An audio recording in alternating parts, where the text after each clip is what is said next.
dehumanization. Exactly. But as you were saying, I mean, the wages of this are enslavement. They're going to use these new wars to clamp down on our freedoms even more. I mean, here is the foreign policy review. Clinton gave a speech yesterday saying we need Assad's consent to put troops in Syria. The UN is now saying they may listen to the Arab League and basically invade. There's already special forces reportedly advising Wahhabist al-Qaeda. I mean, what do you make of the admission that al-Qaeda, real al-Qaeda, has been given Libya? They're now being given areas of Syria. They've thrown their old dictator out, Assad, and put another military dictatorship in Egypt. I mean, this is crazy to see al-Qaeda openly working for NATO. Crazy. You're the last person I would expect to call that crazy, considering your familiarity with the history of al-Qaeda, Alex, that you would be surprised that our government is making enemies, deliberately setting them up, and then saying, whoops, sorry about that. Our meddling led to more American enemies that we now have to create more wars to go and vanquish. I mean, come on, you know, Alex, you know that this is all part of the setup. And I mean, sure, but I'm saying what's crazy, to be clear, is that, and I'm glad you point that out. What is crazy, Adam, is that they're openly using al-Qaeda, working for the globalists. Yes, I know they created them and they work for them, while still saying TSA's got to grope your wife and daughter because of al-Qaeda, and then now al-Qaeda, who we knew worked for them, openly works for them. It's crazy how dumb they think we are. Yes, that is what's crazy, and if that doesn't get you fired up, if that doesn't make you want to repost this video, if that doesn't make you want to bring another listener to Alex Jones, if that doesn't make you want to wake somebody else up and pull them out of the mainstream media hypnosis, I don't know what does. When you see when you listen to that, the result is death. When you tune out, we can save lives. Simply in the act of tuning out, simply in the act of accepting a different take on reality, a more honest take on reality, a direct take on reality that's not trying to deceive you into doing anything that supports this globalism that we're seeing. And so I just like this what you're saying. My only conclusion that I would throw back at you is, you know, you got to listen to people like yourself. You got to listen to the Alex Jones Show. You got to check out Adam versus the Man, although I'm not doing the same thing exactly as Alex. You got to make sure that you're unplugged from that mainstream. Well, all of us are helping to accelerate the awakening, including our own awakenings. Adam, we're going to be talking to you again on the Nightly News tomorrow night, and we're going to write a big article about the march and the event. Everybody who wants to march on the White House peacefully, get there, be there. We Are the Media, upload it all to the web, to all the BitTorrents and YouTube. We Are the Media. We don't even really care if the corporate whores don't show up. That just makes them that much more illegitimate, and more and more they're dying. Adam, thank you so much. Thanks. March2whitehouse.com. You can get the details of the event and where to buy tickets for the after party. Thank you so much, Alex. You bet. March2whitehouse.com. Very exciting. All right, there goes Adam. Now, look, I got a bunch of calls, people that are holding, people like Nichols and Val and Marty and Jay and Dan. I'm going to get to you. We're going to have Keiser on at the 8 after, second segment of the next hour. But I need to go ahead and get to this news, because we're so close to Agenda 21 and global corporate governance and corporatocracy and all this that we tend to not cover it when it finally goes mainstream, when we're validated and just confirmed to be absolutely on target yet again. But here's Kurt Nimmo's article about it. Obama's CFR Economic Council Director calls for global tax. And if you think he spoke incorrectly, Politico links to it. So does Fact Check and others. And they were talking about global tax, global government, and are calling for all of it. Davos called for it. Ban Ki-moon last week, head of the UN, called for it. That's Kurt Nimmo's article on that.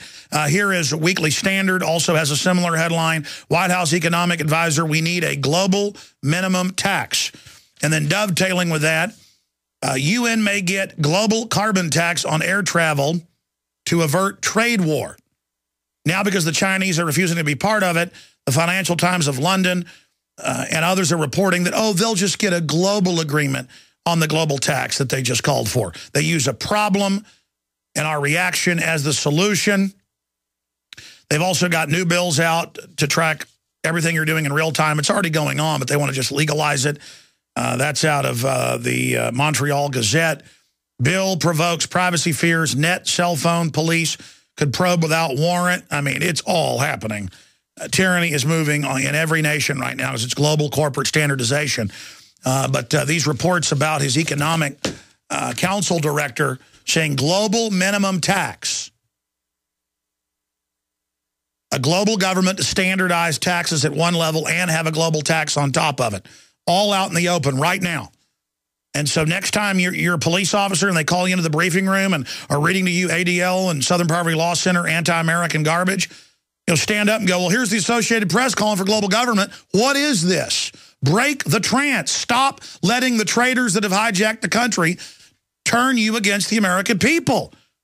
I mean, it's coming down to it. When they start staging terror attacks that could be any time if we don't get the word out, they're going to start trying to clamp down on the press.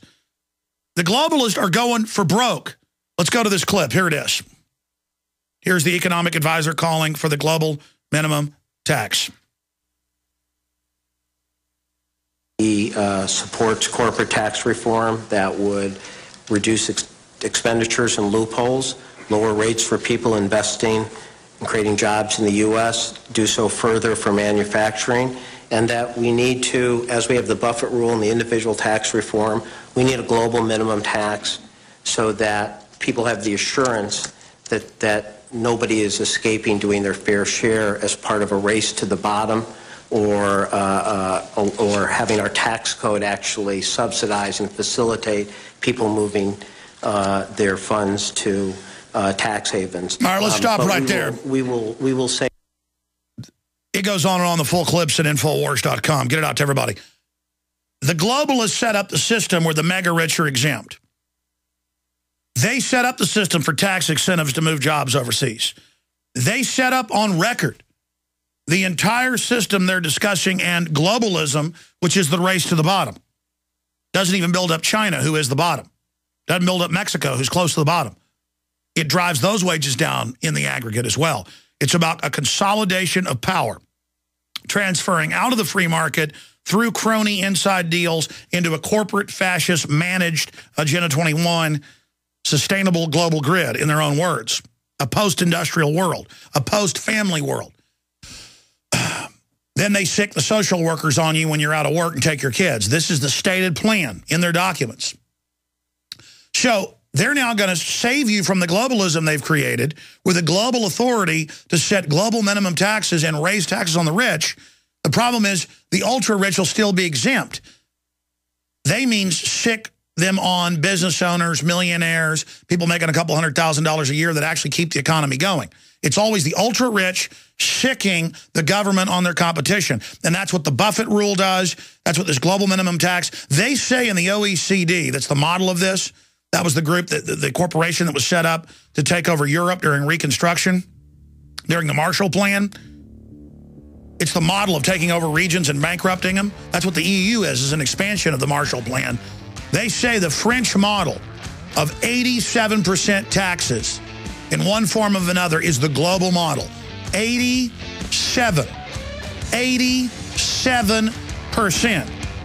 And the little bit of chicken feed you get, there's strings attached to how you can spend that under carbon rules.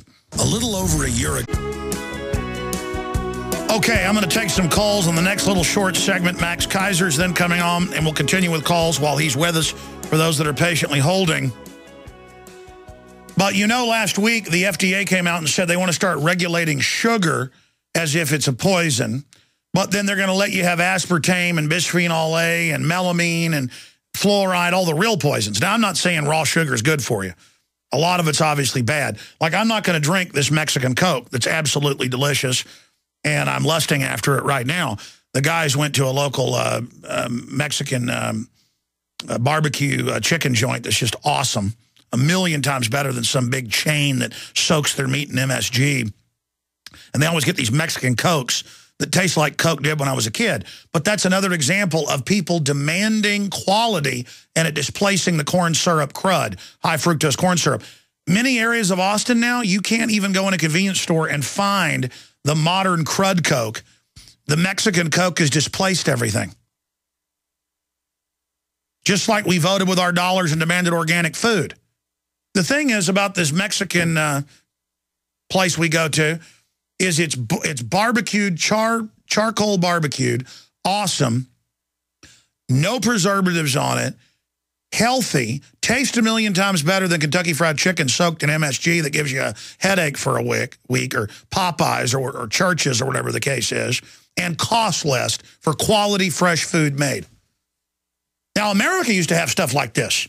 Just Mexico's still old-fashioned in some respects, so we have to go and get everything from Mexico because they haven't gotten around to poisoning that culture completely yet when it comes to those areas. We need to go back to Americana, back to what was good. Their hamburgers are good, too, but I'm on this diet, so I'm just eating the chicken. I feel good, too, not eating as much because I'm taking my tangy tangerine. And by the way, incredible products, InfoWarsTeam.com. You want to find the best mineral, vitamin combo supplements like Beyond Tangy Tangerine, Rebound, and others. Check them out and support us when you do it at InfoWarsTeam.com. Believe me, just check it out. Now, here's my next little piece. I already covered it some, and I said I would get into it more detail in this hour. But it's from CBS News. Our report is up on DrudgeReport.com right now as well. TSA forces woman to use naked body scanner 3 times because of a cute figure. Let's go ahead and play part of that clip. And, of course, the TSA will deny it, but they've already been caught doing stuff like this before. If you're good-looking and you're a guy, and it's women, sometimes they naked body you and laugh about it. That's on record. And if you're a girl and there's guys and they like it, they naked body scan you. Here's part of that clip. TV.07 News investigation. A North Texas woman is angry and embarrassed about the way she says TSA agents treated her at DFW Airport. She says she was repeatedly asked to step into the body scanning machine. And now she believes the focus of her screening had nothing to do with national security. CBS 11's Ginger Allen dug into TSA records and understand that you have found a pattern of complaints. I did. You know, TSA has a policy of randomly selecting people for extra screening. But some travelers believe there is nothing random about the way they were picked. They're complaining that agents are hand-selecting certain women for voyeuristic reasons. I feel like I was standing there fully exposed for some guys in a back room watching on a video camera. Ellen Terrell of Dallas is a mother, They wanted a nice, good look. a wife,